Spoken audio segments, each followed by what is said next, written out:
et bonjour à cette conférence de la pleine conscience intuitive, thérapie intuitive des temps modernes. Alors, bienvenue pour cette conférence-là. Donc, mon nom est Sylvain Bélanger et j'ai été invité par Jaune Turquoise, donc Dominique Carès, l'organisateur de mes activités dans la région de la Bretagne. Et donc, il me fait plaisir de partager ce moment avec vous. Alors, évidemment, quel sera le programme de cette soirée?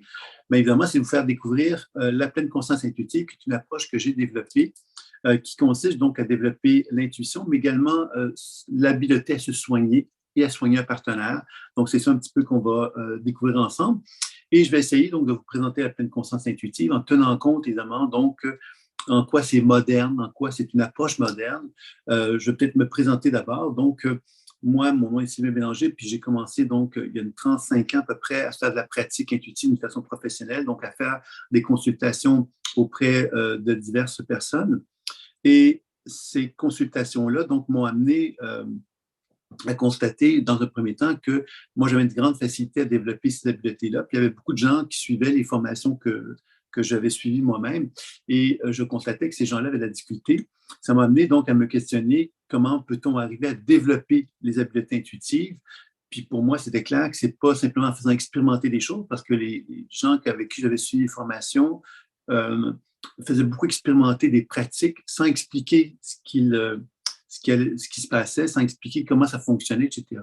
Alors moi, j'ai eu une facilité, mais beaucoup de gens que je connaissais qui suivaient les mêmes formations que moi avaient beaucoup de difficultés à développer leur habileté intuitive. Ce qui m'a amené à me dire qu'il était nécessaire donc de comprendre comment ça fonctionnait pour parvenir à développer les habiletés intuitives. Alors, vous savez sans doute comme moi qu'on va vous parler de dons, on va vous parler de gens qui ont vécu des choses spéciales, qui sont devenus intuitifs, ou des gens qui vont vous parler du troisième œil qui devrait s'ouvrir pour être habilités à développer des perceptions intuitives. Moi, je vais vous présenter un autre regard que celui-là, parce qu'évidemment, à travers l'enseignement, parce que ça fait plus de 25 ans que j'enseigne, j'ai constaté qu'il y avait énormément d'incompréhension autour de la pratique intuitive. Et puis moi-même, quand j'ai commencé à pratiquer intuitive, j'avais une certaine facilité, mais j'ai constaté qu'il était facile quelquefois de s'asseoir sous nos lauriers, comme on dit, c'est-à-dire de développer une pratique intuitive, parce que les gens sont souvent impressionnés par la pratique intuitive, mais il est facile, évidemment, de se contenter d'un certain degré de développement, puis de ne pas aller plus loin. Alors, je vais essayer donc de vous faire part aussi de quelle façon qu'on peut augmenter notre habileté intuitive pour finalement constater que cet outil-là est absolument extraordinaire puis absolument infini dans ses possibilités. Puis évidemment, en tant qu'être humain, tout au long de notre pratique, notre objectif, c'est de chercher constamment à développer cette habileté-là. Puis je vais essayer de vous présenter de quelle façon qu'on peut arriver aussi à augmenter ces habiletés-là. Donc, la méthode qui s'est développée à travers les années, que je nomme aujourd'hui la pleine conscience intuitive, elle repose sur l'habileté de l'imaginaire. C'est-à-dire que moi, je reconnais que ma conscience se localise souvent, c'est reconnu habituellement, qu'on reconnaît que notre conscience se situe au niveau de la tête. Et la pleine conscience intuitive va reconnaître effectivement que l'on peut utiliser l'imaginaire comme un véhicule me permettant de voyager dans mon propre corps. Alors, ce voyage-là, on peut prendre le temps de l'expérimenter. Je vais vous inviter à faire des petits exercices après la conférence, si vous le souhaitez. Mais simplement constater que si je prends le temps de voyager en moi, je peux constater que selon l'endroit où je me localise dans mon corps, je vais constater que, par exemple, si je suis dans mon pied, je peux constater que dans mon pied, il y a quelque part donc des manifestations, des ressentis que je peux observer. Je peux avoir des ressentis corporels, des images que je peux capter ou encore là, des mots. Et si je me déplace ma conscience doucement, je peux constater que dans ma cheville, dans mon mollet, dans mon genou, dans ma cuisse, et ainsi de suite, je vais expérimenter autre chose, comme si le fait de voyager dans mon corps me permettait de constater qu'il y avait donc des ressentis différents, des images différentes, des mots différents qui se manifestaient tout au long de mon voyage que j'effectuais en moi. Il y a des recherches qui mettent en évidence que l'ADN aurait la capacité d'émettre des fréquences, et ces fréquences-là, finalement, correspondraient ou ressembleraient plutôt au langage tel qu'on en parle aujourd'hui. C'est-à-dire qu'au départ, les cellules avaient cette émission de fréquences-là qui était faite, et puis tout doucement, nous, en tant qu'êtres humains, on a, sans s'en rendre compte, évidemment, reproduit ces fréquences-là à travers le langage. Donc, le pouvoir des mots aurait peut-être la capacité donc d'influencer les cellules. Puis c'est ça qu'on va un petit peu explorer tout au long de la conférence. Mais tout ça pour dire finalement que, selon moi, quand on voyage à l'intérieur de soi et qu'on capte des images, des sensations et des mots, bien pour moi, c'est comme si le corps souhaitait communiquer avec moi. Alors, sur quoi repose cette idée que le corps souhaite communiquer avec moi? Il y a un physicien qui s'appelle Pop qui a mis en évidence que le corps, que nos cellules de notre corps sont en étroite relation avec le Soleil. Le Soleil émet de la lumière, des particules de lumière, et ces particules de lumière vont être absorbées par les cellules de mon corps, et les cellules de mon corps vont ensuite assimiler cette lumière-là, et ensuite, voilà, retransmettre, un peu comme un phénomène de respiration biolumineuse, et comme si mon corps, finalement, est fait de chair et d'os, mais la physique quantique reconnaît aujourd'hui que le Soleil, donc on est en étroite relation avec le Soleil, puis on est dans un processus d'échange avec celui-ci.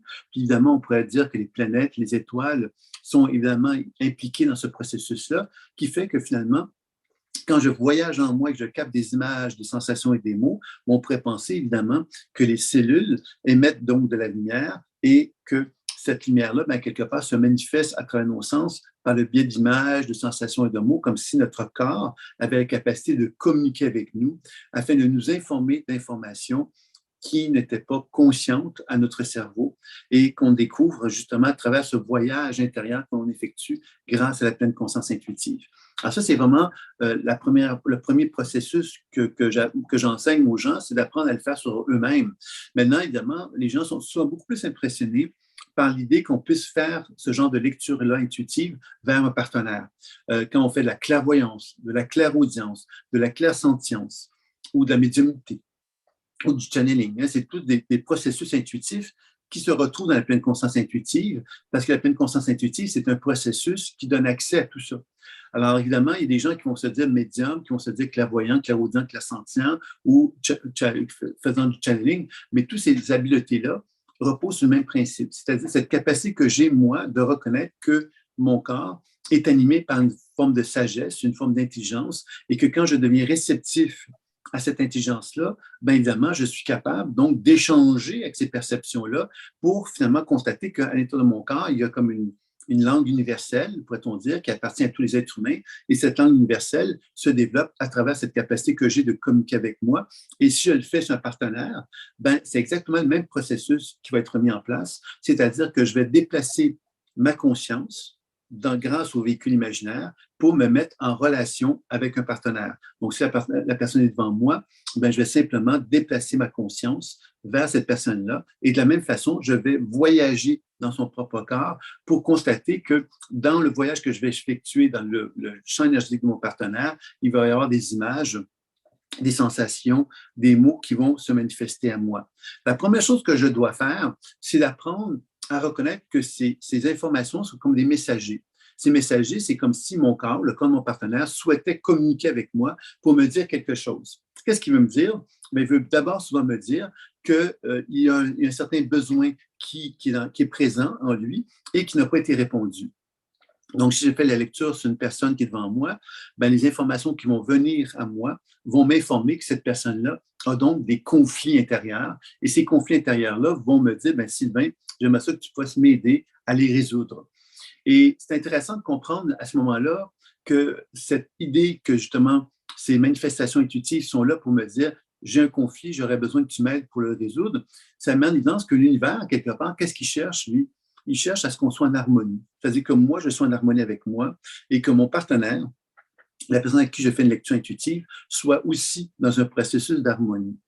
Alors, c'est intéressant de comprendre justement que ces manifestations qu'on va capter pendant une lecture intuitive qu'on fait sur soi ou qu'on fait sur un partenaire sont des manifestations d'un conflit intérieur et, à quelque part, notre objectif à nous, en tant qu'être humain qui peut aider une autre personne ou s'aider lui-même, c'est de chercher à réharmoniser ces perceptions-là pour qu'on soit plus en conflit. Et dans ce sens-là, bien évidemment, ça fait penser évidemment au concept de la loi d'attraction. Vous avez déjà entendu parler sans doute de cette fameuse loi de l'attraction que je vais vous présenter en lumière avec ce que je viens de vous dire, c'est-à-dire qu'on peut concevoir que moi, en tant qu'être humain, j'ai un ensemble, je suis un être lumineux, c'est-à-dire que toutes les cellules de mon corps émettent de la lumière. Donc, d'un point de vue subtil, je suis animé par un champ énergétique. Et ce champ énergétique-là va mettre en évidence que je suis animé par des conflits intérieurs qui sont en moi, comme tout être humain qui peuvent en avoir. Et ces conflits intérieurs-là vont faire que, sans que je m'en rende compte, je vais émettre de l'information. Par exemple, si j'ai vécu un traumatisme à l'âge de 6 ans, où je me suis senti abandonné, par exemple, ben, sans que je m'en rende compte, je vais rejeter cette blessure émotionnelle-là de l'abandon, parce que ça va me faire trop mal.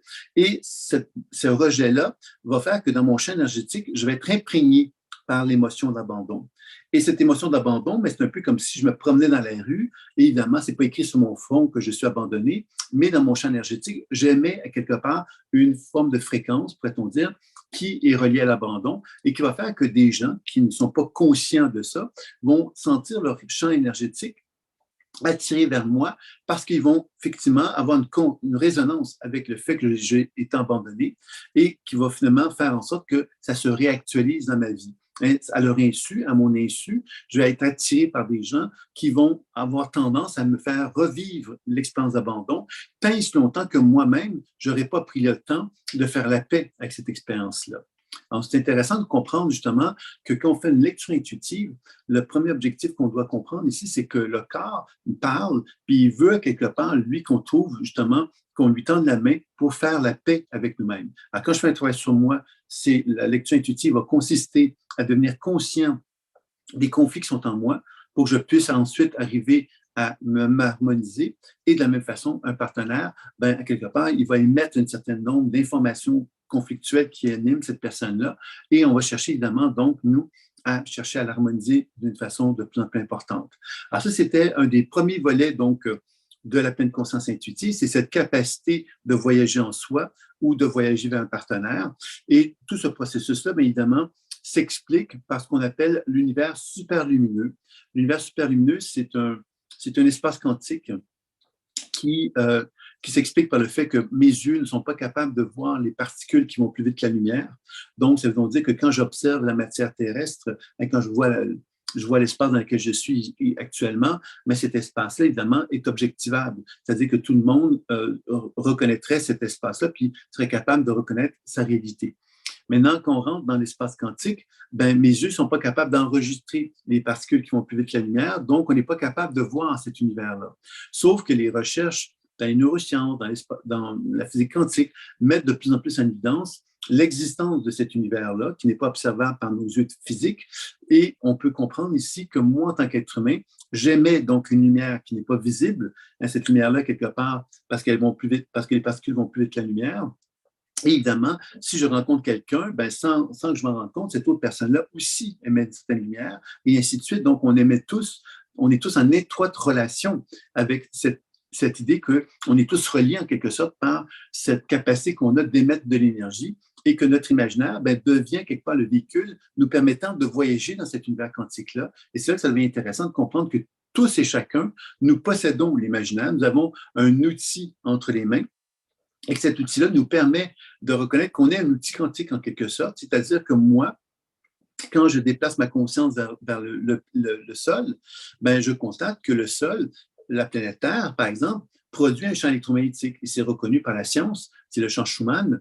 Ça veut donc dire que moi, quand je déplace ma conscience dans la Terre, ben, je peux bénéficier de cette fréquence électromagnétique que la Terre émet pour apprendre donc, justement à la recevoir, puis faire en sorte que mon corps puisse s'aligner avec cette énergie qui va nourrir mon corps, hein, puis va me permettre donc de décharger aussi toute forme de tension, d'acidité aussi, puisque c'est étroitement relié à l'acidité, ces perturbations-là. Et on va donc décharger dans la Terre toutes les perturbations pour recevoir des ions négatifs, par exemple.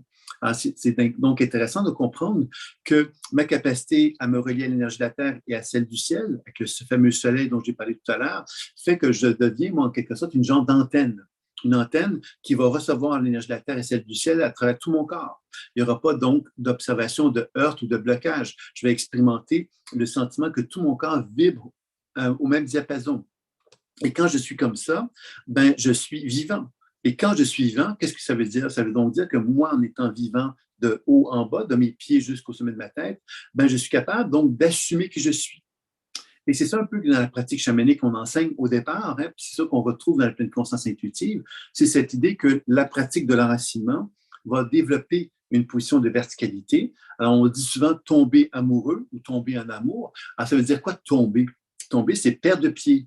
Alors, dans la pratique chamanique, la première chose qu'on enseigne, c'est d'apprendre à trouver cette position de verticalité qui va faire que moi, en tant qu'être humain, je vais assumer l'énergie qui est en moi et en l'assumant, ben, je vais apprendre donc effectivement à développer la position de témoin. La position de témoin n'est plus une position où je tombe à tout instant, hein, tomber amoureux par exemple, mais aussi tomber dans les relations quelles qu'elles soient, parce qu'on n'ose pas effectivement prendre notre place, on n'ose pas dire ce qu'on veut, on n'ose pas finalement affirmer qui on est. C'est des choses qu'on retrouve beaucoup dans la société malheureusement. Et évidemment, qu'est-ce qu'on va faire dans ces situations-là, quand on ne se respecte pas, on va souvent projeter nos propres frustrations, nos propres mécontentements envers notre entourage, ce qui va empêcher une communication saine à prendre forme parce que justement, on ne va pas être capable d'assumer qui on est, donc on va se retrouver dans une position où on va projeter vers les autres ce qui nous dérange. Par exemple, moi, je peux être en colère autour de moi-même puis voir de la colère partout chez les autres parce que je n'assume pas ma propre colère.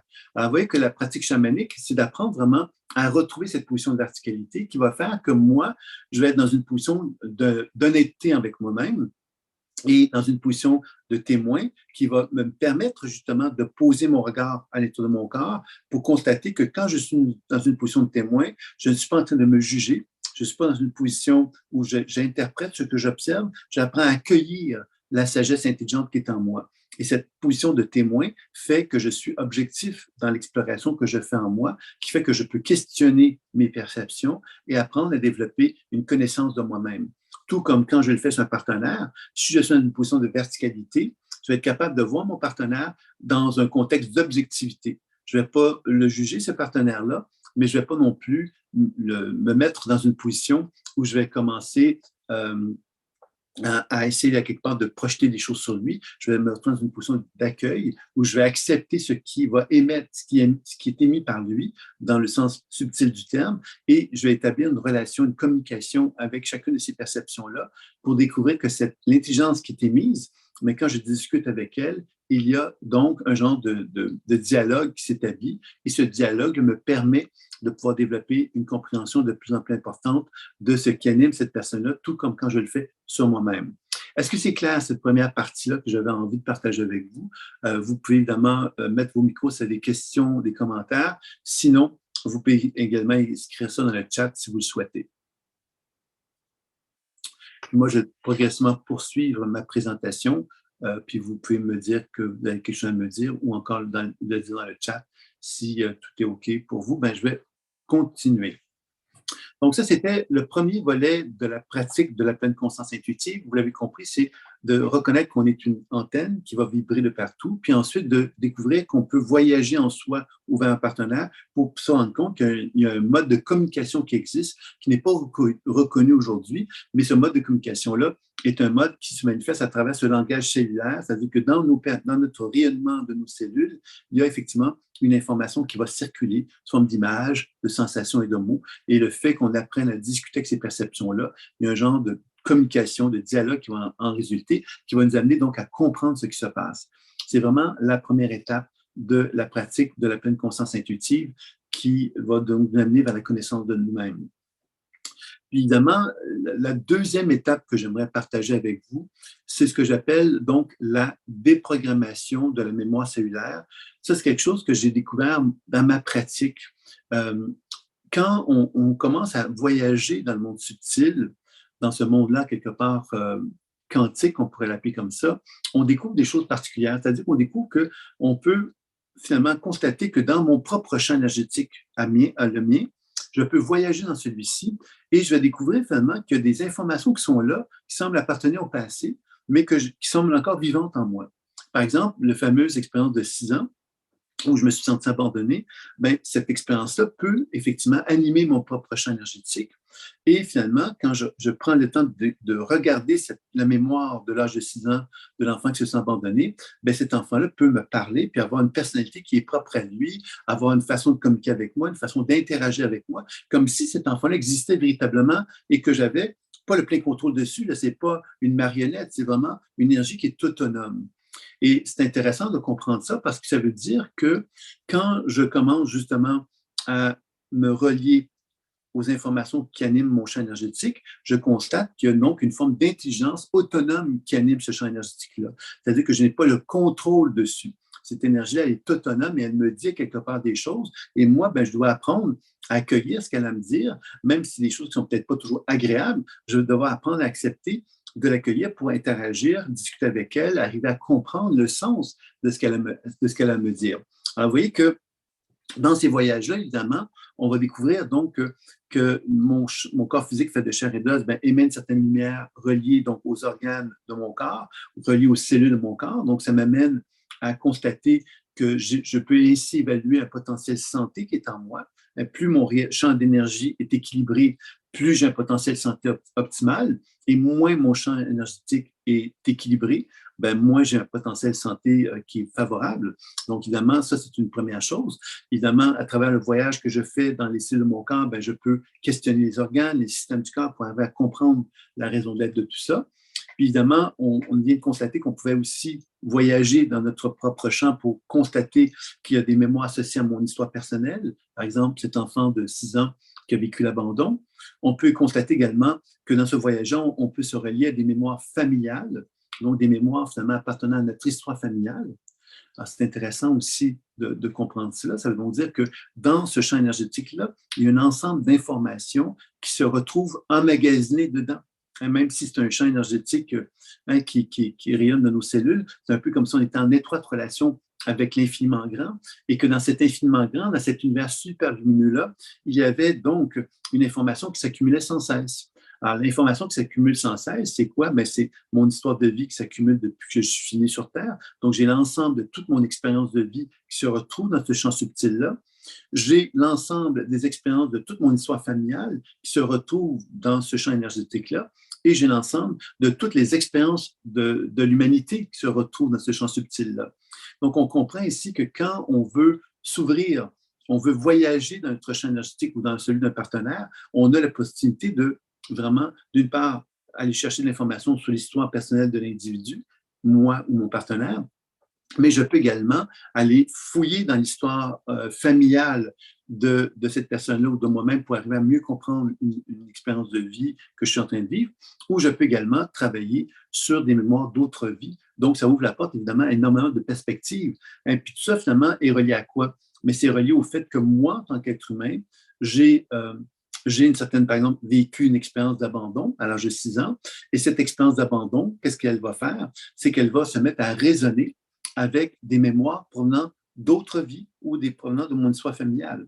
Donc, c'est là qu'on va comprendre, évidemment, que cette blessure-là qui est en moi, elle peut générer pourrait-on dire, comme d'autres résonances qui vont amplifier l'expérience d'abandon, puisque je vais raisonner avec quoi si j'ai été abandonné, je vais raisonner avec des expériences de mémoire familiale dans lesquelles j'ai vécu l'abandon et des mémoires d'autres vies dans lesquelles ces autres personnes-là qui ont vécu dans d'autres époques ont également vécu l'abandon. Donc, tout ça va finalement amplifier la perturbation en quelque sorte et vont m'obliger encore plus fortement à devenir conscient de la souffrance et de la douleur, puis vont m'obliger donc à devoir effectivement faire un soin pour amener un changement à ce niveau-là.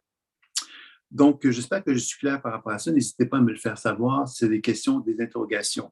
Donc, j'étais rendu à l'état de vous parler de déprogrammation de la mémoire cellulaire qui s'est développée à travers ma pratique parce que justement, je constatais que quand je faisais des lectures avec les gens, il y avait donc ces fameuses mémoires qui étaient là.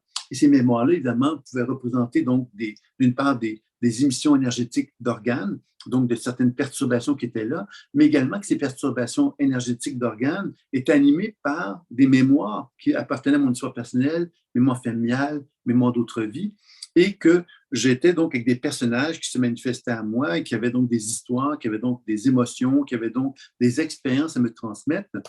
Puis évidemment, je constatais que quand je discutais avec elles, il y avait donc de l'information qui m'était donnée, donc j'arrivais à comprendre la raison d'être de leur présence. Puis, je constatais qu'à un moment donné, quand j'effectuais des soins sur ces énergies-là, elles se transformaient, puis elles devenaient de plus en plus en accord avec la personne, c'est-à-dire que la souffrance, par exemple, d'une autre vie, je pouvais travailler dessus, puis à un moment donné, je constatais qu'elle quittait le champ énergétique de la personne et que la personne se réappropriait comme si elle se réapproprie de cette énergie vitale dont elle s'était dissociée, qu'elle avait abandonnée à quelque part dû à la blessure émotionnelle qui l'animait. Et là, elle se réappropriait ça et ça lui permettait de guérir finalement en quelque sorte, la perturbation énergétique qui était là, c'est-à-dire que cette perturbation devenait autre chose, devenait un potentiel énergétique chez cette personne-là à un niveau plus évolutif. Je vais vous donner un exemple de ça parce que je pense que ça peut être intéressant. J'ai une personne qui était venue me voir, et là, évidemment, c'est quelqu'un, quelques années, qui était venu me voir, qui était venu me dire qu'elle avait, c'est une dame qui m'avait téléphoné en me disant qu'elle avait un enfant qui faisait des phénomènes de poltergeist. Poltergeist, c'était quoi? Mais dans ce cas-là, c'était un enfant qui était très calme, qui écoutait la télévision, et sans aucune raison, la télévision éclatait. C'est arrivé une fois, et c'est arrivé une deuxième fois. Et quand c'est arrivé une deuxième fois, ben là, la mère, elle s'est dit, il y a quelque chose qui ne fonctionne pas. Elle a été voir un médium et le médium lui a dit que l'enfant est animé par une entité qui voulait la tuer, elle. Et que si elle ne faisait rien, ben, l'enfant tuerait la mère à question. Alors, vous comprendrez que le médium finalement avait trouvé un moyen de faire peur à la dame, évidemment. Et quand elle m'avait communiqué, elle était un peu dans une panique, puis elle avait un peu d'inquiétude par rapport à ça. Puis elle me demandait effectivement, elle me demandait un peu de vérifier qu'est-ce que ce médium-là avait communiqué à travers son discours. Et puis quand j'ai fait le travail sur cet enfant-là, qui avait à peu près 12 ans, la première chose que j'ai observée chez lui, c'est un enfant qui était très en colère. Il y avait une énergie très en colère, mais refoulée. Un enfant très en colère, très refoulé. Comme ça, quelque part, il n'avait jamais eu la chance de pouvoir montrer cette colère-là parce que quelque part, il n'y avait plus cette opportunité-là.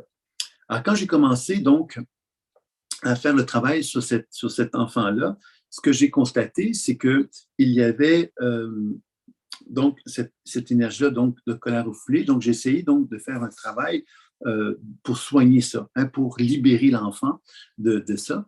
Et quand j'ai travaillé là-dessus, j'ai vu apparaître à ce moment-là une mémoire d'autre vie dans laquelle il y avait une femme et deux hommes. Et ça se passait donc à l'époque de la Renaissance et il y avait donc un conflit de cap et d'épée, c'est-à-dire qu'il y avait une femme et les deux hommes se battaient pour cette femme-là, comme ça arrive quelquefois dans la vie. Euh, et ces deux hommes-là, finalement, bon, il y avait donc, ils voulaient se battre pour cette femme-là. Et puis, ce qui s'est passé, c'est qu'un des deux hommes a été gagnant, a gagné, et l'autre homme a été ridiculisé, mais vraiment très ridiculisé devant sa bien-aimée, devant la femme qu'il aimait.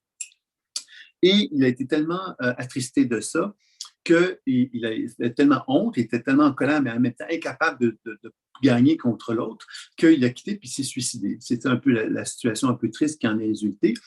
Puis évidemment, bon, on aurait pu en rester là, se dire, OK, c'est ça un peu la chose. Mais moi, ce que j'ai procédé, c'est que j'ai continué à donner à cette énergie-là quelque part ce dont elle avait besoin pour se dégager, se libérer.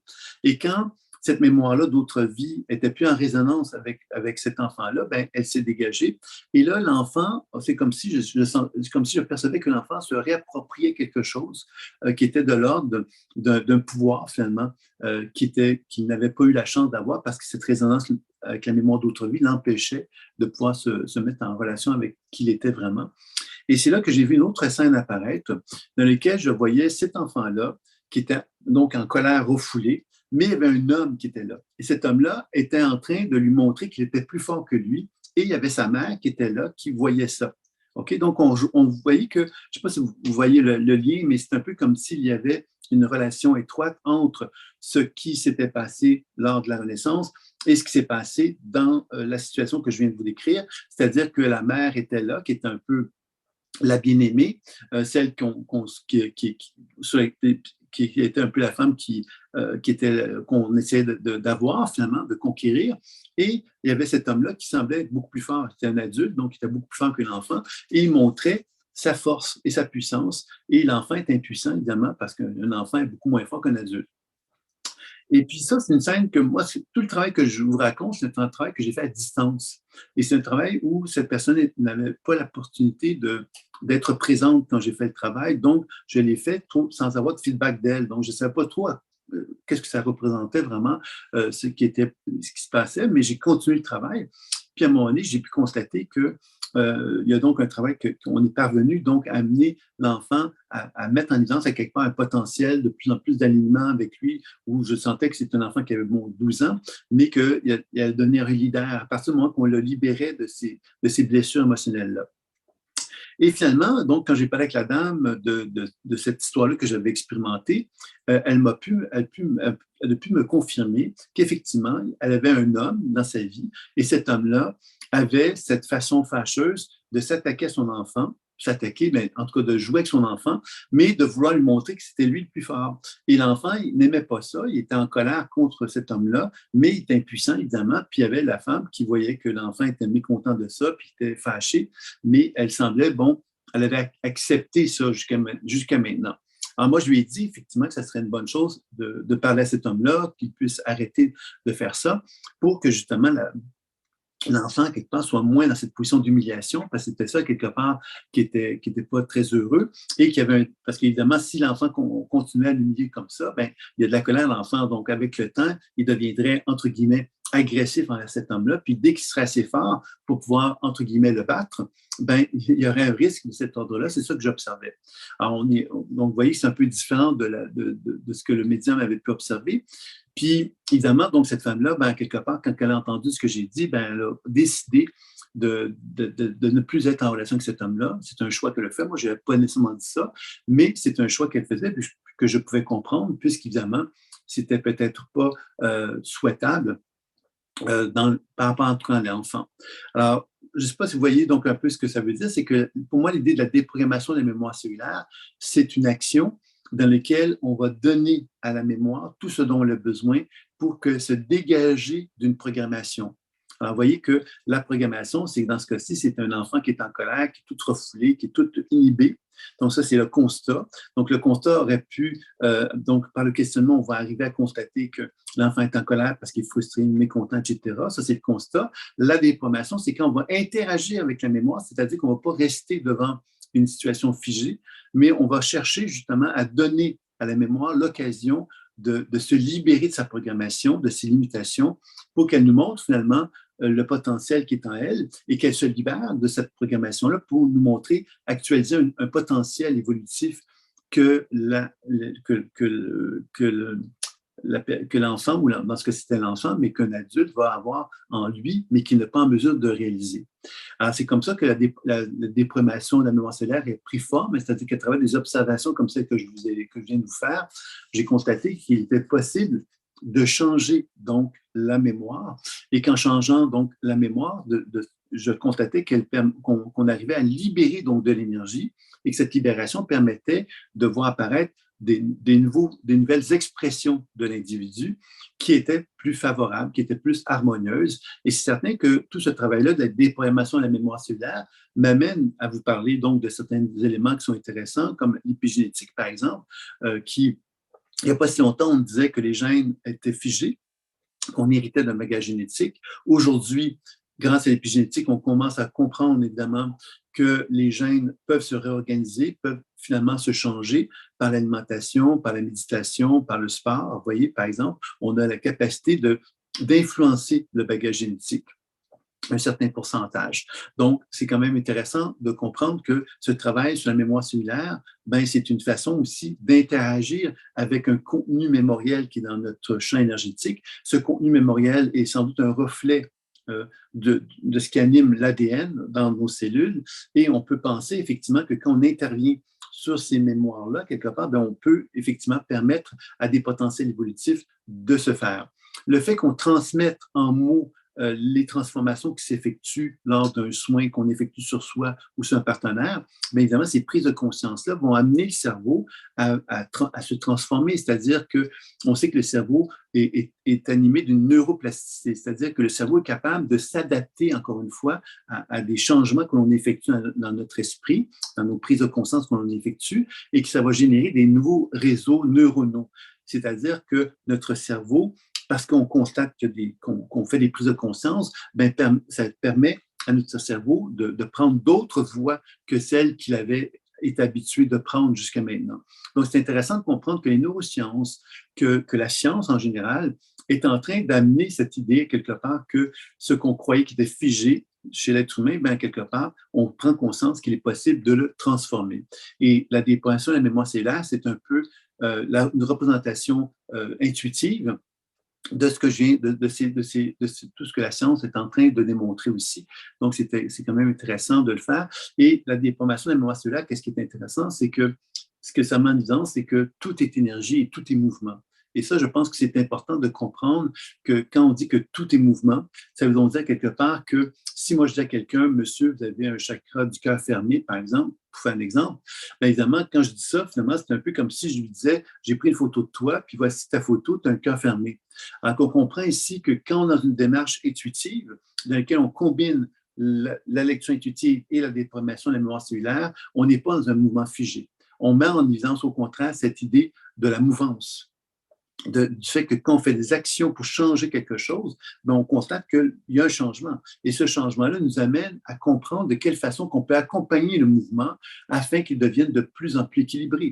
Donc, on donne des solutions à notre partenaire dans l'immédiat. On ne va pas focuser sur le problème, on va focuser sur la solution. Et ça, je pense que c'est quelque chose qui est particulièrement important dans notre compréhension de toute la dynamique énergétique qu'on observe d'une personne. Et si on dit à quelqu'un, vous avez des problèmes dans votre aura, ben, quelque part, c'est intéressant, mais si on solutionne les problèmes de l'aura, ben, on vient de provoquer quelque chose de différent dans la psyché de personne. On n'est pas en train de le diagnostiquer et de le figer dans une dimension terrestre, on est en train de le sortir de la dimension terrestre et de lui rappeler que tout est possible, qu'on peut amener des changements dans la conscience qui vont faire qu'on va renouer contact avec une forme d'équilibre, une forme de stabilité, une forme de réorganisation de l'être que nous sommes. Et ça, je pense que c'est quelque chose d'important, bien sûr, à comprendre.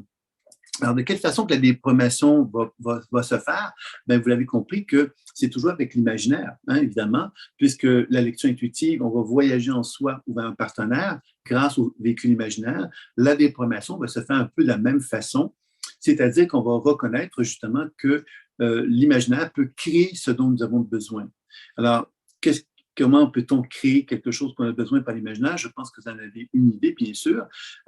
Si moi, une énergie me demande finalement de la foi, hein, FOI, dans la foi. Donc, bien évidemment, je sais ce que c'est que la foi. Je peux générer dans l'imaginaire et quelque part une énergie de foi et je peux envoyer cette énergie de foi vers la mémoire concernée.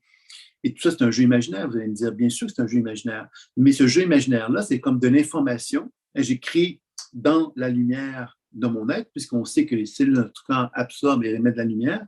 Donc, je suis un être de lumière et que mon véhicule imaginaire est un support me permettant de faire voyager cette lumière-là de moi à moi-même ou de moi vers un partenaire. Et que si je crée donc dans la lumière une intention, une information me permettant de transmettre donc une signature particulière dans la lumière, ben je suis en train de donner une intention claire à la lumière qui va ensuite être générée vers mon corps ou vers mon partenaire. Et cette information va donc avoir un impact sur l'énergie que mon partenaire va recevoir ou moi-même si je l'envoie sur moi-même. Et tout ça va finalement entraîner donc des réactions. Ces réactions sont importantes parce que ça veut dire que je suis un être vivant et comme je suis un être vivant, ben, quand je fais une action sur mon corps ou sur celui d'un partenaire, ben, ce partenaire-là ou moi-même, ben, on va avoir une réaction. Cette réaction, de quelle façon qu'on va arriver à comprendre qu'est-ce que c'est?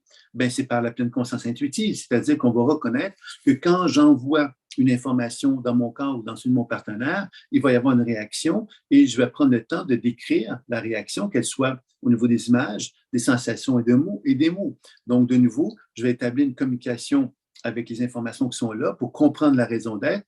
Et de nouveau, je vais ensuite faire un travail de déprogrammation pour amener des transformations progressives pour que justement l'information mémorielle, la programmation limitative qui peut être présente puisse se libérer le plus possible pour finalement voir apparaître un potentiel évolutif qui va être de plus en plus intéressant à indiquer à la personne, que ce soit à moi-même ou à un partenaire, puisque ce changement-là, finalement, va amener donc ma conscience, à quelque part, à élargir. Hein. Je vais comprendre que, OK, c'est ça qui se passe. Et la blessure d'abandon que j'ai depuis l'âge de 6 ans, quand je la déprogramme, elle me fait comprendre quelque part que je ne me suis pas donné la permission de m'accueillir, d'accueillir quelque part des besoins de sécurité qui sont en moi que je ne m'étais jamais permis d'accueillir parce que j'avais l'impression de ne pas avoir le droit. Puis quand je reconnais ça, ben effectivement, je me rends compte, effectivement, je suis dans une position où je ressens un grand plaisir qui monte vers moi, puis je me sens désireux de m'affirmer plus dans ma vie. Donc, je capte à ce moment-là une nouvelle représentation visuelle, auditive ou sensitive de qui je suis. Et cette nouvelle représentation, elle permet de créer de nouveaux réseaux neuronaux et elle me permet d'avoir un changement dans ma perception de moi-même parce que je reconnais que je découvre finalement des choses que je ne savais pas de moi et le fait que je les découvre, que je les accueille, me permet de les assumer et de les incarner. C'est là qu'on va commencer justement à parler du processus de transformation de l'être. Hein. Grâce à la déprogrammation, c'est ça que ça va permettre de mettre en place. Donc, la déprogrammation est un soin puisque je change la condition énergétique de mon être ou de l'être ou de la personne sur laquelle je travaille. Et puis, évidemment, elle va me permettre donc de créer de nouveaux réseaux neuronaux dans mon cerveau, donc de favoriser un changement également. Et que tout ça, bien évidemment, va me permettre donc d'accompagner donc l'être que je suis ou accompagner un partenaire pour favoriser donc une transformation à prendre forme.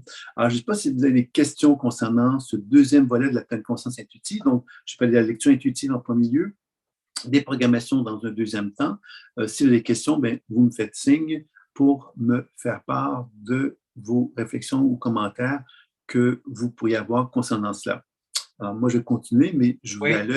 oui. J'en aurais une. Comment qu'on pourrait. Pendant que tu parlais, je faisais une association entre déprogrammation et croyance. Quand on se déprogramme, c'est qu'on adhère à une nouvelle croyance qui est, elle, programmée dans un programme d'énergie, si on peut dire. Est-ce que je m'exprime bien en pensant comme ça ou oui, oui, il y a quelque chose de juste là-dedans, mais en même temps, tu vois, ce que je dirais, c'est que la déprogrammation, c'est une action qui se fait dans le subtil et qui est reliée donc à la lecture intuitive. C'est-à-dire que je fais une lecture intuitive et cette lecture intuitive me permet de constater qu'il y a quelque part en moi ou chez un partenaire quelque chose de figé. Et ce quelque chose de figé, c'est une perception visuelle, auditive ou sensitive que j'ai de ça.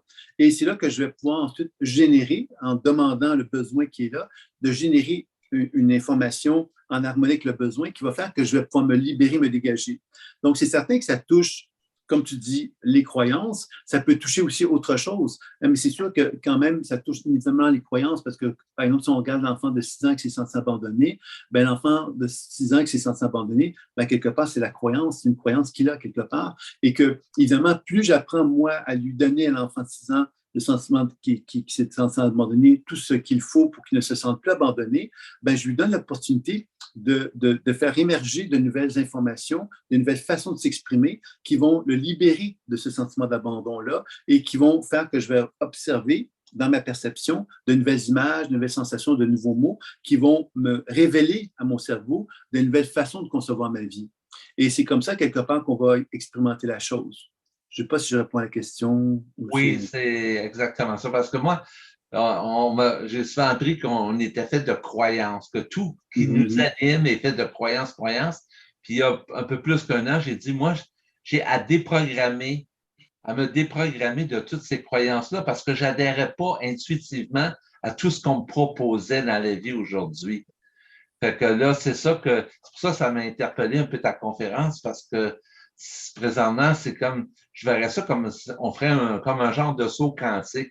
On s'en va dans un autre genre de programme qui se manifeste par notre intuition, de dire ça ne m'appartient pas. Maintenant, qu'est-ce qui m'appartient dans tout ça? Et là, on a accès à toutes sortes de programmes qui viennent s'installer automatiquement, si on veut, parce que on n'est plus dans nos anciennes croyances, mais on a accès à tout un univers de nouvelles croyances. Puis là, c'est là qu'on fait des choix. On a un libre arbitre de faire des choix, d'adhérer à de nouvelles programmations ou croyances. C'est un peu ça que je vis présentement. Là. Mm-hmm. Oui, tout à fait. Quand on regarde en physique quantique, comment ils définissent le cerveau, ils vont dire que c'est un cerveau délocalisé, c'est-à-dire que le cerveau n'est pas là, il n'est pas juste dans le cœur, il n'est pas juste dans le ventre, hein, puisqu'on parle des 3 cerveaux, mais on comprend que c'est dans le champ quantique, à quelque part. Le champ quantique, c'est le rayonnement de toutes nos cellules, finalement. Et de ce champ quantique-là, comment ils vont le définir?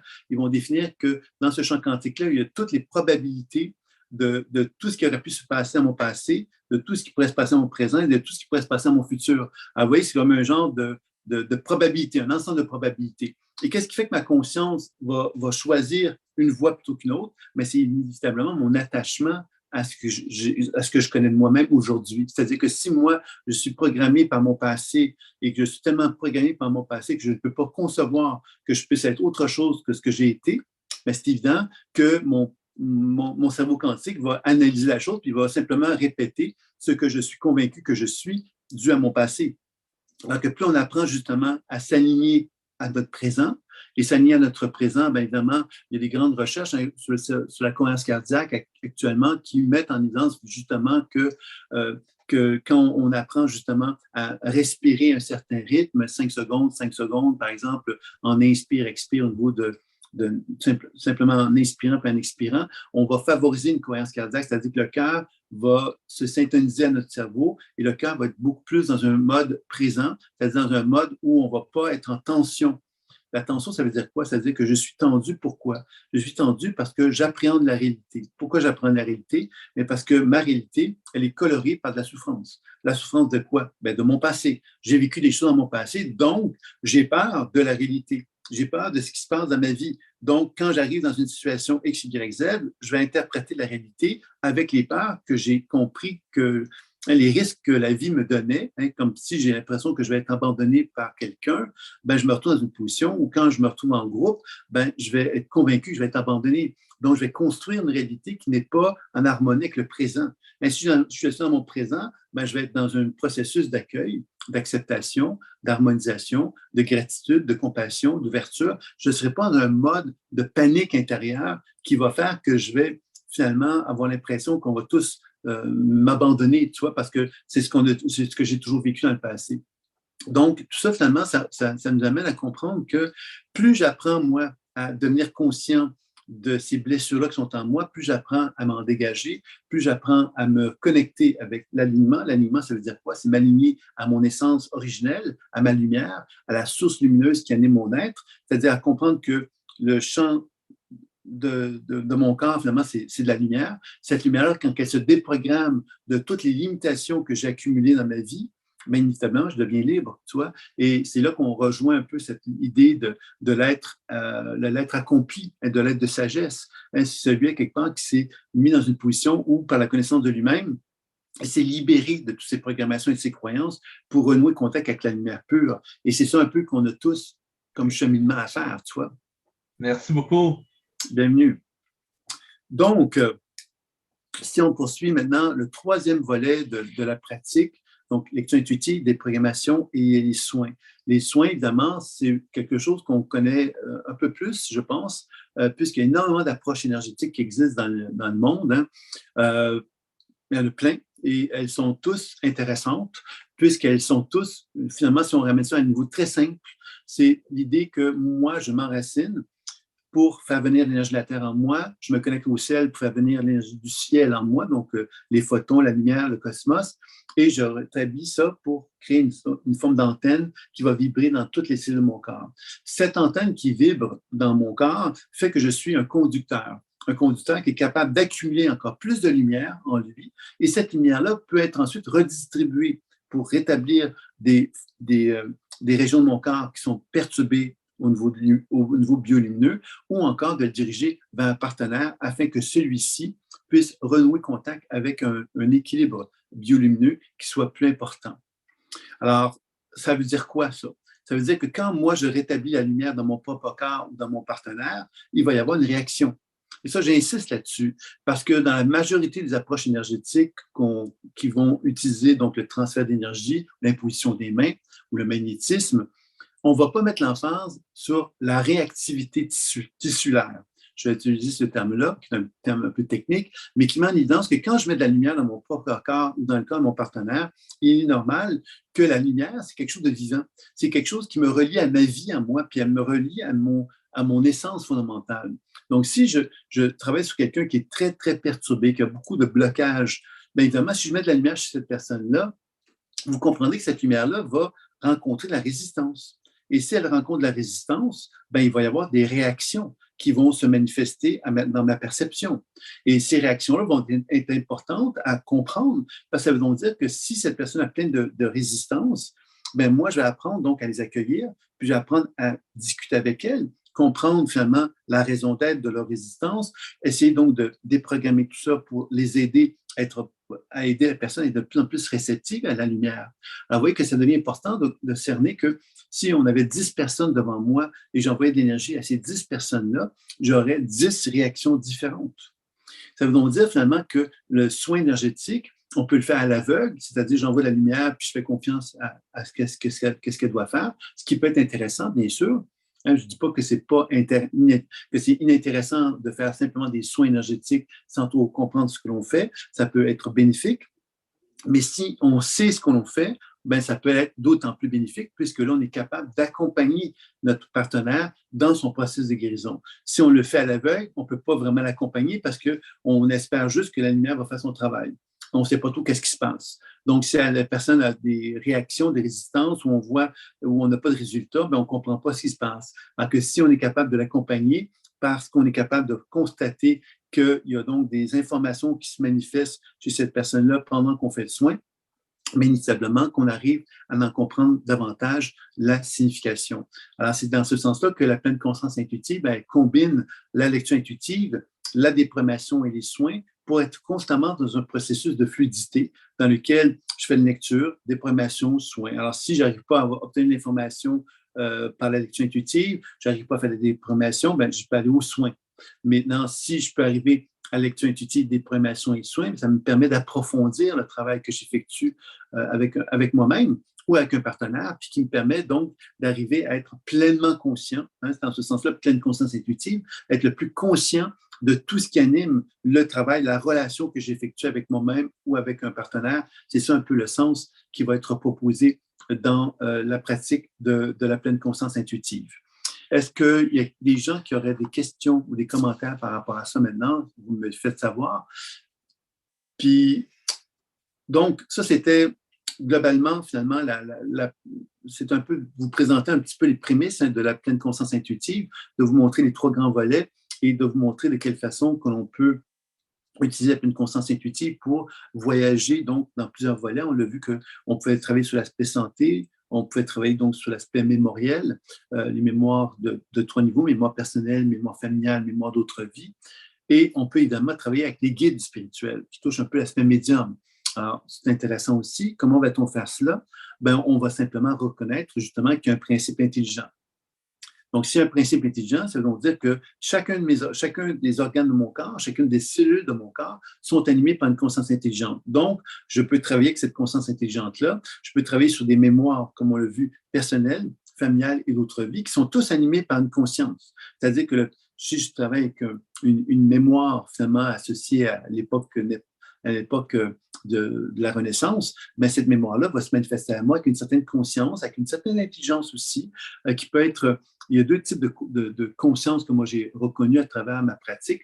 Il y a des mémoires limitatives. Les mémoires limitatives, ce sont des mémoires qui sont fermées dans leur propre monde. Par exemple, l'enfant de 6 ans qui se sent abandonné, c'est un enfant qui est figé dans une expérience de souffrance. Donc, c'est limitatif. Et des mémoires qui sont dites expansives. Ces mémoires dites expansives, c'est-à-dire que je pourrais être avec un enfant de 6 ans, puis cet enfant-là pourrait me montrer le chemin d'une guérison, pourrait me montrer le chemin d'une expansion de conscience. Ça veut donc dire que quand j'interagis avec le monde subtil qui est en moi pour et progresser et évoluer, je peux me retrouver donc avec ce qu'on pourrait appeler des guides qui ne sont pas finalement avec l'apparence des guides, mais associés par des mémoires de mon expérience de vie, par des mémoires familiales, par des mémoires d'autres vies. Donc, vous voyez, ça, c'est une première chose, c'est que les guides spirituels ne sont pas toujours des êtres qui vont apparaître finalement comme étant des êtres de lumière absolue. Ça peut être également, donc, ça peut faire partie donc de ces informations qu'on peut retrouver dans notre histoire personnelle, mémoire familiale, mémoire d'autres vies. L'autre élément aussi qui peut être intéressant à comprendre par rapport aux guides, c'est qu'on se fie souvent sur les apparences des guides. Évidemment, il y a un piège là-dedans. Ainsi, moi, j'attends qu'un guide ait l'air, soit un grand blond, avec des grands yeux bleus, avec un beau sourire lumineux, avec des belles ailes et qui se présente à moi avec une forme de fluidité absolue, puis qu'il soit très, très gentil. Ben, quelque part, je suis en train de caricaturer, en quelque part, ce qu'est pour moi un guide. Et encore là, je peux finalement me faire prendre par cette vision figée que j'ai du guide.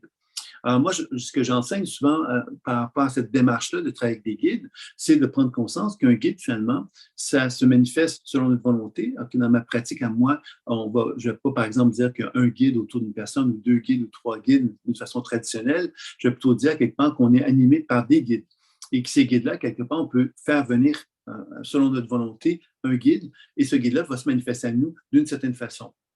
Donc, ce guide-là, quelque part, qu'est-ce qui va déterminer sa qualité? C'est l'intelligence qui l'anime.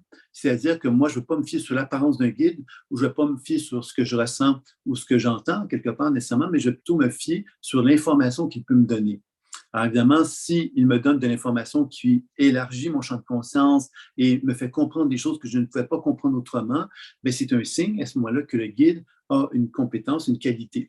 S'il m'apporte un sentiment de bien-être, un sentiment de grandes expériences intéressantes et spirituelles en moi, ben, il y a des chances effectivement qu'il soit un guide qui m'apporte quelque part de la valeur en tant qu'humain et je vais considérer que c'est un guide qui est juste.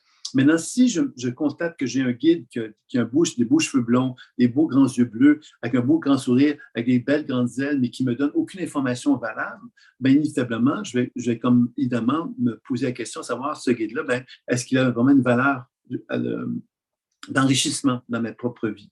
Et c'est comme ça qu'on arrive au discernement. Je dis ça parce qu'évidemment, dans la pratique spirituelle, il y a du danger. Hein? Beaucoup de gens, quelque part, ont tendance à croire qu'il y a des bons et des méchants dans le monde spirituel. Et quand on a cette espèce d'impression qu'il y a des bons et des méchants, bien, inévitablement, ça veut donc dire qu'on veut travailler avec les bons, puis on ne veut pas travailler avec les méchants.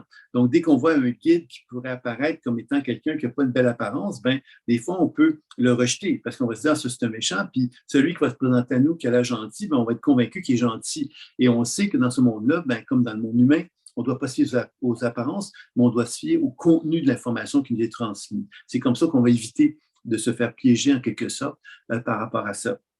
Donc, c'est comme ça qu'on va travailler. Puis, évidemment, le travail avec les guides, mais quelque part, avec la pratique de la pleine conscience intuitive, on arrive justement donc à faire venir un guide au besoin, comme on en sent le besoin, comme on sent quelque part que c'est utile pour nous. Alors, on comprend que la pleine conscience intuitive permet déjà d'aller chercher l'information par le biais de cette capacité qu'on a de communiquer avec soi-même ou avec un partenaire. Et en plus, on peut donc faire intervenir un guide également dans le contexte de la pratique pour arriver à élargir notre champ de conscience et être capable de faire des soins qui vont nous permettre donc d'augmenter notre capacité à modifier une situation, qu'elle soit pour nous-mêmes ou pour un partenaire à ce moment-là. Donc, c'est un petit peu ce que j'avais à vous transmettre par rapport à la pleine conscience intuitive. Évidemment, il y a bien d'autres choses à raconter, mais bon, je pense qu'on peut peut-être, évidemment, ici, chercher à conclure en proposant peut-être une démonstration avec une personne de la salle. Est-ce qu'il y a quelqu'un qui aurait envie que je lui fasse une démonstration de la pleine conscience intuitive avec cette personne-là? Il suffirait simplement que vous me manifestiez votre intention, que ce soit par le chat ou bien de vive voix, comme vous le souhaitez.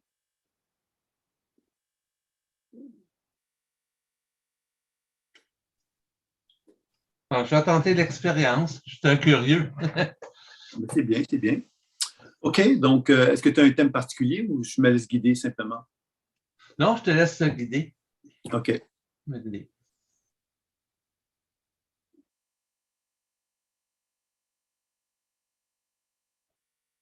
Tu vois, il y a la première chose que je sens de toi, c'est, tu sais, qu'on dit ne pas se prendre au sérieux. Alors, ne pas se prendre au sérieux, ça peut être une bonne idée, hein, mais en même temps, en quelque part, ne pas se prendre au sérieux, ça peut être aussi une façon de s'enlever de la pression. Tu sais, quand je ne me prends pas trop au sérieux, bien, quelque part, je dis je ne me prends pas au sérieux, mais finalement, je suis tellement sérieux en dedans de moi que je ne veux pas me prendre trop au sérieux parce que ça serait l'enfer. Je deviendrais tellement angoissé, puis tellement nerveux, tout ce que tu veux. Donc, j'aime mieux, quelque part, m'enlever de la pression en relativisant les choses, en enlevant de la pression, en m'enlevant du sérieux, en pouvant regarder la vie avec une peu plus grande légèreté. Je ne sais pas si tu comprends ce que je veux dire par là. Tu as tombé tellement juste, tellement juste. C'est vraiment ce qui m'habite à l'intérieur de moi. C'est que oui, je cherche à apprendre, mais je ne veux pas me prendre trop au sérieux parce que la vie est plus que ça de se prendre au sérieux puis d'être à ce point tel évolué. Donc, je suis un peu, comme tu dis, dans frivole, un peu dans l'amour, dans la joie, dans le bonheur de la vie, qui est le plus important comme moi que d'essayer de comprendre de la vie, là. Mais je cherche quand même certaines réponses à mon développement personnel. Oui. Là, ce qu'on va faire, tu vois, c'est que ce que j'ai mis en évidence en te disant ça, c'est beaucoup un mouvement entre le cœur et le cerveau. Tu vois, c'est comme si tu étais plus à l'aise dans le haut du corps. Là, on va explorer le bas du corps, si tu veux bien, juste pour regarder qu'est-ce qu'il y a à dire, pour faire la comparaison. Ça te va-tu? Ah, c'est parfait. Hum.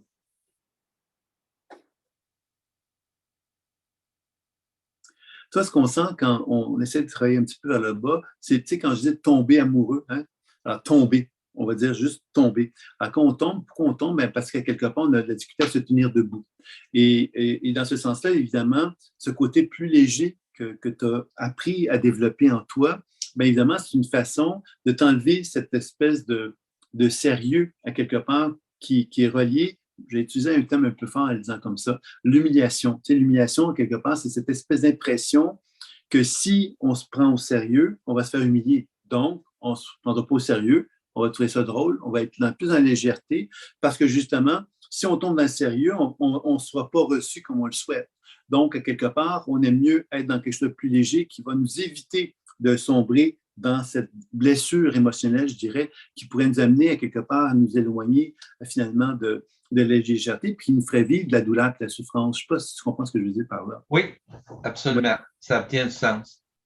Donc, ce qu'on va faire, c'est que là, on va faire une petite action de déprogrammation pour voir comment ça va bouger. Puis ensuite, je vais faire une action de soin. On va faire, mais évidemment, très sommairement, évidemment, juste pour montrer un peu comment ça se passe. Donc, la déprogrammation, c'est demander au corps c'est quoi son besoin. C'est ça que je vais faire dans un premier temps.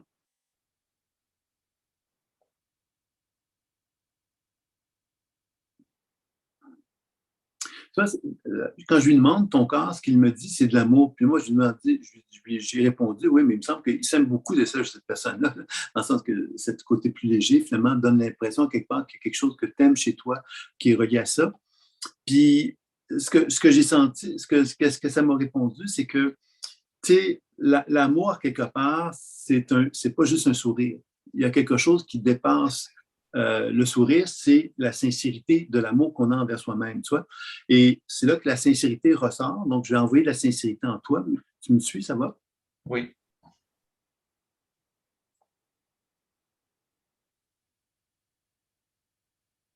Tu vois, ce que je sens quand la sincérité vient, c'est c'est plus le mouvement du bas du corps. Donc, c'est plus la région du ventre qu'on perçoit comme étant présente, là.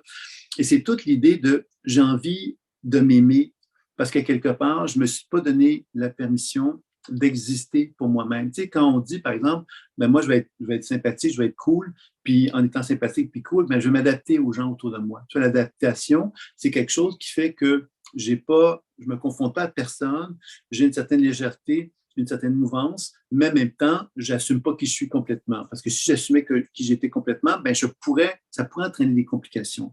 Donc, il y a quelque chose de cet ordre-là que je sens qui s'est développé chez toi, puis que quand on travaille sur cette déprogrammation-là au niveau de la région du ventre, bien, ce qu'on sent quelque part, c'est qu'il y a tu sais, le mot respect. Tu sais, le mot respect, c'est que je peux sourire, je peux être léger, mais je peux me respecter. Et me respecter, ça change quelque chose dans le sens que me respecter, ça m'amène, tout en dans la mouvance de la légèreté, ça peut m'amener à être capable de dire ça je peux pas. Mais tout en étant cool, tout en étant léger, mais on apprend à positionner, à mettre le pied sur le sol et à rappeler à quelque part aux gens que oui, on peut faire des choses, mais il y a des choses qu'on ne pourra pas faire parce que ça ne correspondrait pas à ce que nous, on a envie de faire, tu vois, comme s'il y avait quelque chose de respectueux qui se manifestait chez soi à ce moment-là. Qu'est-ce que tu en penses, toi, de ça? Je viens juste d'expérimenter ça dernièrement. OK. D'apprendre à me respecter avec des choix qui ne sont pas nécessairement faciles parce que moi, j'aime tout le monde. Je me suis programmé à aimer tout le monde dans l'univers. Mais il y a des gens qui sont comment je pourrais dire ça? j'aime pas mettre d'étiquette de jugement, mais il y a des personnes qui sont pas sur le même chemin que moi et je me dois de les laisser pour justement être dans les meilleures vibrations possibles parce que je suis je capte facilement les sentiments ou les émotions des gens, donc ça peut m'affecter quand c'est des émotions négatives et je le vis présentement actuellement avec quelqu'un qui est en phase terminale, un cancer, si on veut. Et on m'a demandé d'être dans la compassion, alors que pour moi, la mort n'est pas une fin en soi. Et c'est difficile pour moi de vivre ça dans ma sincérité, dans mon être, alors que je dois jouer un rôle vis-à-vis de la famille. Et ce rôle-là me déplaît, si on peut dire. Là. Et j'apprends à me respecter dans mes choix. Je l'ai expérimenté avec mon ex-belle-mère, justement, je suis allé la voir, puis j'ai été authentique, j'ai été vrai, mais c'est pas facile parce que si on rentre dans des situations où que les gens sont pas dans la même expérience que toi de la vie, là, si on veut. Oui, puis ça t'amène sans doute, pour moi, c'est une forme d'expérience aussi qui touche la maturité qu'on a tous à expérimenter. C'est que quand on reconnaît quelque part que des gens qu'on aime, par exemple, comme tu dis, Oui. on peut aimer des gens, mais reconnaître les limitations aussi associées à ces gens-là, tu vois. Et quand on reconnaît leurs limitations, ben, on les aime, mais en même temps, on reconnaît quelque part qu'on ne pourra pas nécessairement partager beaucoup de choses avec eux parce que quelque part, on est obligé de s'approprier qui on est. On ne peut pas tout le temps être en agence avec l'autre, en relation avec l'autre. On est obligé de se ramener à nous-mêmes puis de se dire, ben moi, mon chemin est dans une autre direction, dans une autre vibration. Donc, je suis obligé quelque part de me protéger. Et cette protection-là, je pense qu'elle est essentielle dans cette notion du respect. Tu comprends? Absolument. Tu as une très bonne lecture. Mais tant mieux, tant mieux. Là, on va faire une dernière action, c'est le soin énergétique pour montrer un petit peu qu'est-ce qui, juste pour faire montrer un peu comment ça se passe. Je vais juste envoyer de l'énergie à partir des pieds, puis je vais voir comment ça répond dans ton corps, puis on va regarder ça.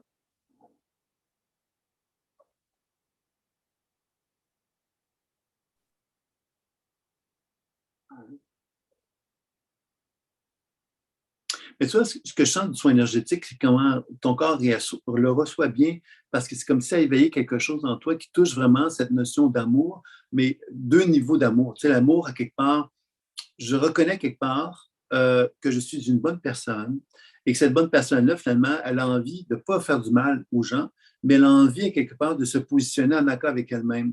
Et ça fait de toi, tu sais, comme on dit, on pourrait dire un homme galant. Voilà.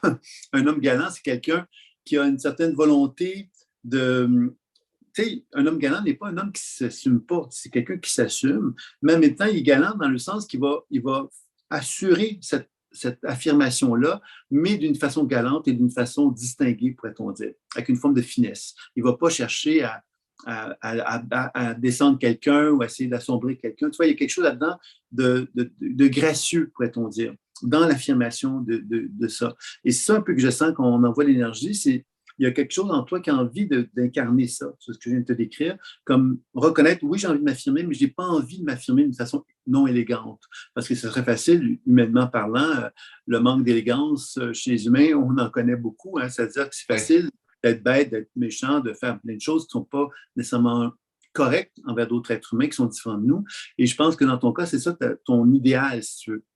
Et évidemment, je t'encourage à cet idéal-là parce que c'est une belle définition de l'humanité à quelque part qui se manifeste à travers ça. Qu'est-ce que tu en penses? Tout à fait raison, c'est vraiment moi. Dans la profondeur de l'être, c'est ça, de chercher justement à être pleinement, moi je vise beaucoup l'amour inconditionnel, donc d'être dans l'acceptation de tout ce qui est dans la vie, sans jugement, sans reproche, quoi que ce soit, d'accueillir ce que la vie va m'offrir. Je me laisse au plan divin, mais tout en essayant d'être la meilleure version de moi-même à tous les jours de ma vie.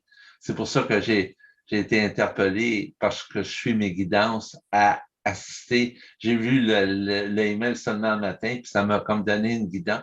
Tu dis, Jean-Pierre, tu dois t'inscrire. C'est comme j'ai des réponses rapides comme ça sur mon chemin de conscience.